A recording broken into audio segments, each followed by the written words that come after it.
আসসালামু আলাইকুম রহমতুল্লাহি অবরকাতুহ। সম্মানিত দর্শক, জামাতের আমিরের সঙ্গে ভারতীয় গোয়েন্দা কর্মকর্তা অথবা কূটনৈতিক কর্মকর্তা অথবা ভারতীয় রাজনৈতিক নেতৃবৃন্দ তাদের একটা গোপন বৈঠক হয়েছে, এইরকম খবর বাংলাদেশে রীতিমতো চাউর হয়ে গেছে। এই খবরের ফলে জামাত, তাদের সহযোগী এবং যারা জামাত ওরিয়েন্টেড যে মতাদর্শ, সেই মতাদর্শের ধারক এবং বাহক, কিংবা জামাত যে সকল ন্যারেটিভ নিয়ে, রাজনীতির যে সকল বক্তব্য নিয়ে তারা টিকে আছে বা ক্ষমতায় যেতে চাচ্ছে, তো এই খবর রীতিমতো তার উপর চপেটাঘাত। আমেরিকার রাজনীতিতে ওয়াটারগেট কেলেঙ্কারি, যেটি রিচার্ড নিক্সনের ক্ষমতাকে চ্যালেঞ্জ জানিয়েছিল এবং সারা পৃথিবীতে তোলপাড় সৃষ্টি করেছিল। আমেরিকার ইতিহাসে সবচেয়ে বড় রাজনৈতিক কেলেঙ্কারি, এমনকি কন্ট্রা অস্ত্র কেলেঙ্কারির চেয়ে জঘন্যতম কেলেঙ্কারি হিসেবে আমেরিকার জাতি এই ওয়াটারগেট কেলেঙ্কারিকে মনে করে। এখন ঘটনা কিন্তু তেমন কিছু নয়, কিন্তু আপনি যখন রাজনীতি করবেন, রাজা হবেন, রাজা কখনো পশুর মতো আচরণ করে না। রাজা কখনো নিষিদ্ধ প্রাণী, নোংরা প্রাণীর মতো আচরণ করে না। শেয়াল, বেজি, সজারু, গন্ডারের মতো রাজা কখনো আচরণ করে না। রাজার আচরণ বাঘের মতো, সিংহের মতো। শিয়াল, কাক এগুলো সব চোর, অন্ধকারের নিশাচর প্রাণী, বাদর, এদের মতো কখনো রাজা আচরণ করতে পারে না। এই যে একটা থিওরি, সেই থিওরিটিকে অপমান করেছিলেন রিচার্ড নিক্সন এবং তার যে ইলেকশন পরিচালনা কমিটি তারা। আপনারা জানেন যে আমেরিকাতে দুটো রাজনৈতিক দল রয়েছে, ডেমোক্র্যাট এবং রিপাবলিকান। রিচার্ড নিক্সন ছিলেন রিপাবলিকান দলের প্রার্থী এবং প্রেসিডেন্ট। তো নির্বাচন হচ্ছে, আর রিপাবলিকানদের যে প্রতিদ্বন্দ্বী ডেমোক্র্যাট, তাদের একটি নির্বাচনী জনসভা হচ্ছে, গোপন জনসভা হচ্ছে। কোথায়? একটি হোটেলে, ওয়াটারগেট নামক একটি হোটেলে।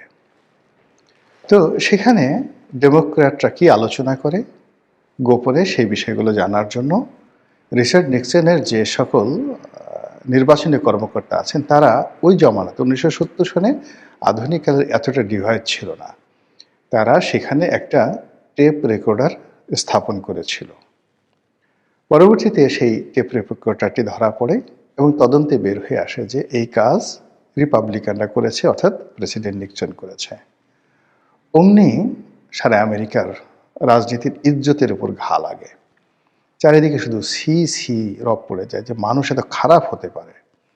কারো ব্যক্তিগত, প্রাইভেট, প্রতিপক্ষের গোপন বিষয় জানার জন্য এতটা নীচতা, এতটা খারাপ কাজ কোনো রাজনীতিবিদ করতে পারে, এটা 70-এর দশকের আমেরিকার জনগণ কল্পনাই করতে পারেনি। এবং এটাই হলো ওয়াটারগেট কেলেঙ্কারি। তো সেই দিক থেকে আপনি যদি এই ওয়াটারগেট কেলেঙ্কারির মূল থিমটা ধরেন, সেটা হলো আপনি রাজনীতিবিদ হিসেবে যা বলবেন সেটা ধারণ করবেন, সেটা বিশ্বাস করবেন, সেটা বাস্তবায়ন করবেন। মুখে একটা বলবেন, অন্তরে একটা ধারণ করবেন। এই মুনাফিকই ওয়াটারগেট কেলেঙ্কারির মতো কলঙ্কময়। আপনি দেখাবেন মূলা, ঢুকাবেন কলা, দেখাবেন কচু, খাবেন ঘেঁসু। এই যে জিনিসগুলো, এই জিনিসগুলোই রাজনীতিতে ওয়াটারগেট কেলেঙ্কারির সমপর্যায়ের। বাংলাদেশের জামাত, তাদের দুটো রাজনীতির মূল এজেন্ডা রয়েছে। একটা হলো তারা ভারতের আধিপত্যবাদকে অস্বীকার করে। দ্বিতীয়ত হলো যে তারা ভারতের যে উগ্র হিন্দুত্ববাদী রাজনৈতিক দল বিজেপি, তাদেরকে মনে করে বাংলাদেশের জন্য হুমকি। বর্তমান নরেন্দ্র মোদী সরকারকে তৃতীয়ত তারা ঘৃণা করে, এই কারণে যে বাংলাদেশের ফ্যাসিবাদী হিসেবে তাদের দৃষ্টিতে যে শেখ হাসিনা সরকার ছিল, তারা ক্ষমতাচ্যুত হওয়ার পর নরেন্দ্র মোদী সরকার তাদেরকে সেখানে আশ্রয় দিয়েছে। এরপর জামাত মনে করে যে 1971 সনের যে যুদ্ধটি, এই যুদ্ধটি মূলত ভারত বাংলাদেশের উপর চাপিয়ে দিয়েছে এবং পাকিস্তান বাংলাদেশ মূলত ভাই ভাই, নিজেদের মধ্যে একটি ভ্রাতৃঘাতী সংঘাত হয়েছিল, অভ্যন্তরীণ সংকট। এটা বহিঃশত্রু হিসেবে ভারত এখানে ইন্টারভেন করে, আক্রমণ করে বাংলাদেশে একটা মুক্তিযুদ্ধ তারা চাপিয়ে দিয়েছে।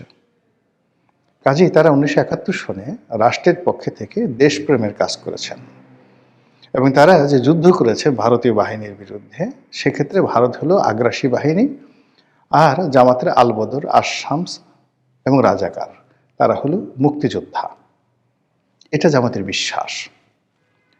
তারা মনে করে যে আগামীতে যদি মর্যাদা নিয়ে দাঁড়াতে হয় রাজনীতিতে, তাহলে ভারতের এই দাদাগিরি, আধিপত্যবাদ, এটি রুখে দিতে হবে।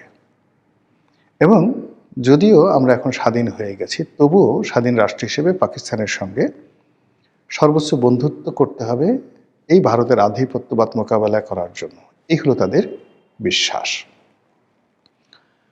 এবং এই বিশ্বাসের বাইরে তারা আরও মনে করে যে বাংলাদেশ একটি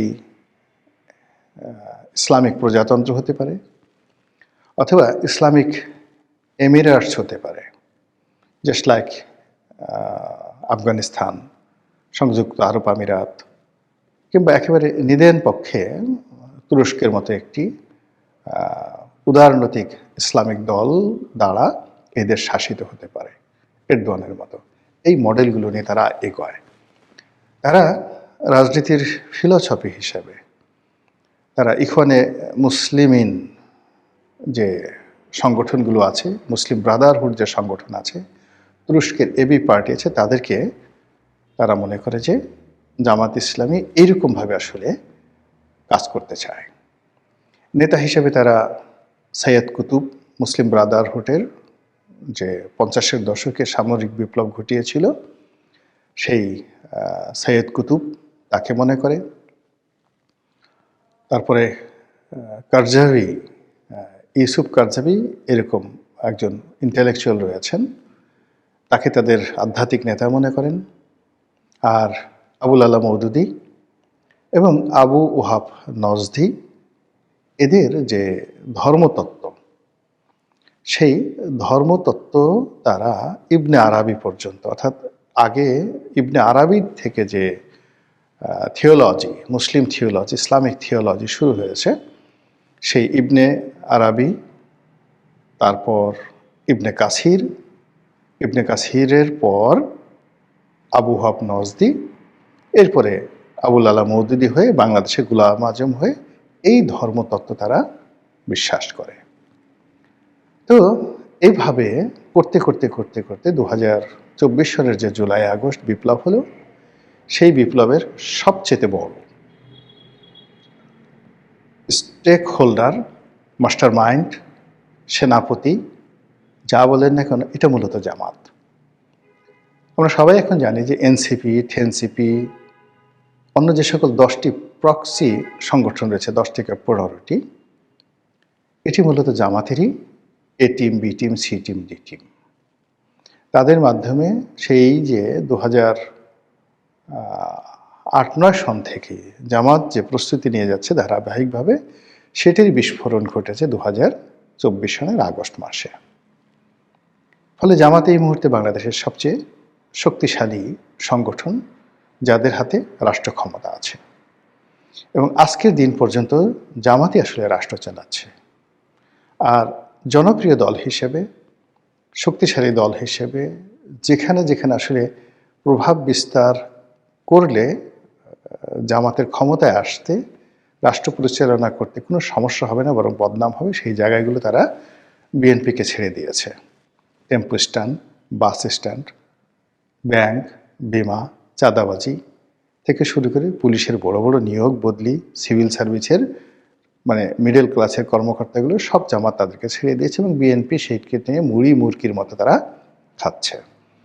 কিন্তু মূল যে হাল, মূল যে বৈঠা, দ্য মেইন সুইচ, এটি আজকের দিন পর্যন্ত জামাতের হাতে।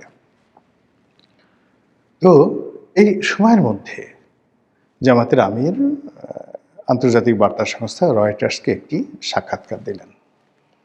তিনি সাক্ষাৎকারটি কেন দিলেন, কিভাবে দিলেন, এটা আমার মাথায় ঢুকছে না, বা এটার আদৌ প্রয়োজন ছিল কিনা আমি জানি না। সম্ভবত ঈর্ষা তাদেরকে পেয়ে বসেছিল। এর কারণ হলো সেই গত ৩-৪ মাস ধরে আওয়ামী লীগ এবং শেখ হাসিনার সম্পর্কে আন্তর্জাতিক সব গণমাধ্যম একের পর এক মানে রীতিমতো বোম ব্রাস্টিং নিউজ করে যাচ্ছে। তারপর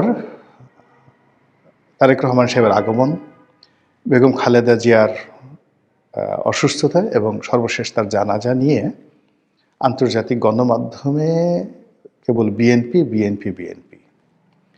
এর ফলে জামাতের সম্ভবত ইগোতে লেগেছে, এবং এই কারণে হয়তো, হতেও পারে নাও হতে পারে, রয়টার্সের সঙ্গে জামাতের আমির একটি সাক্ষাৎকার দিয়েছেন, এবং সাক্ষাৎকার দিতে গিয়ে তিনি নিজে ইচ্ছা করে হোক বা রয়টার্সের যে সাংবাদিক তার প্রশ্নের ফাঁদে পড়ে হোক, যেভাবে হোক তিনি একটি কথা বলে ফেলেছেন। সেই কথাটি হলো ভারতীয় কূটনীতিবিদদের সঙ্গে বা ভারতীয় কর্মকর্তাদের সঙ্গে তার একটা গোপন বৈঠক হয়েছে, এবং সেই গোপন বৈঠক তিনি গোপন রেখেছেন এই কারণে যে ওই বৈঠকের যারা কর্তা তারা বলেছিলেন যে এটি যেন প্রকাশ্যে না বলা হয়, অর্থাৎ ভারতীয় কর্তৃপক্ষ জামাতের আমিরকে নিষেধ করেছিলেন।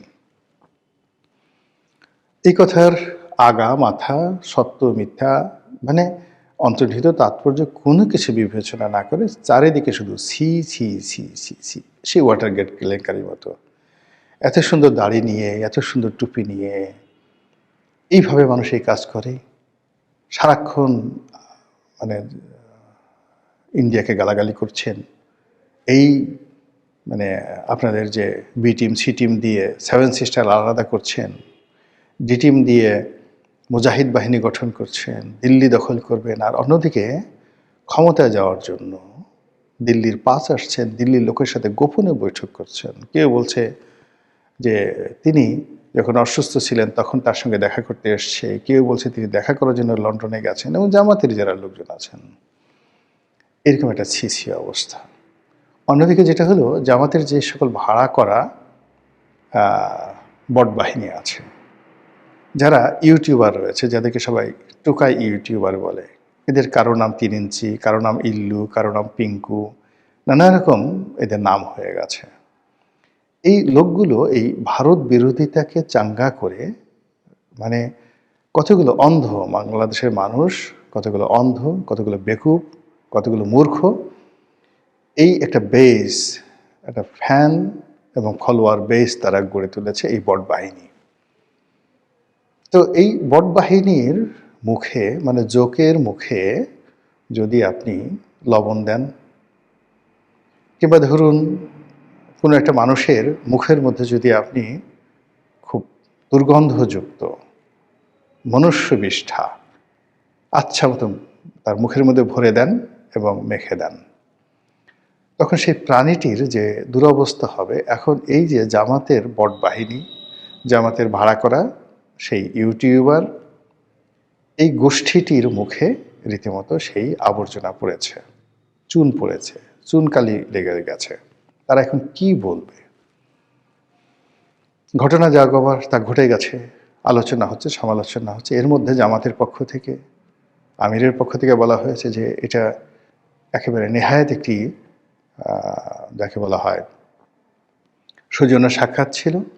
তিনি যখন অসুস্থ ছিলেন দলে দলে লোক তাকে দেখতে এসেছে, ভারতের লোকও দেখতে এসেছে, অন্যান্য যারা এসেছেন তাদের ব্যাপারে জামাত প্রেস রিলিজ দিয়েছে যে অমুক দূতাবাস থেকে এসছে, অমুক কূটনীতিবিদ আসছে, ইউরোপীয় ইউনিয়নের লোকজন আসছে। কিন্তু ভারতের যে সকল লোক তার সঙ্গে দেখা করতে এসছে তারা অনুরোধ করেছিল যেন এই বক্তব্যটি প্রেসে না আসে, বা তারা যে এসছে এটা যেন প্রেসে না আসে। যেহেতু জামাত ইমানদার একটা দল, ভদ্র একটি দল, এবং শত্রু মিত্র সকলের জন্য তাদের দরজা খোলা, এবং তারা যত শত্রু হোক না কেন তাদের প্রতি অনেক উদার। যেহেতু ভারতের যারা লোকজন আসছে তারা আসছে ভদ্রতা দেখিয়ে, এবং তারা তো সেই অবস্থাতে তাদের সাথে অভদ্রতা দেখাতে পারে না, বলতে পারে না যে আমরা তোমাদের সঙ্গে দেখা করব না। আবার দেখা করার পর তারা এটা অনুরোধ করেছে, সেই অনুরোধটা তারা রেখেছে। এই হলো বক্তব্য। কিন্তু কেউ বিশ্বাস করছে না। তারা বরং এই যে জামাত আমিরের এই বক্তব্যকে আরও নেতিবাচক অর্থে তারা ব্যাখ্যা এবং বিবৃতি দিচ্ছে।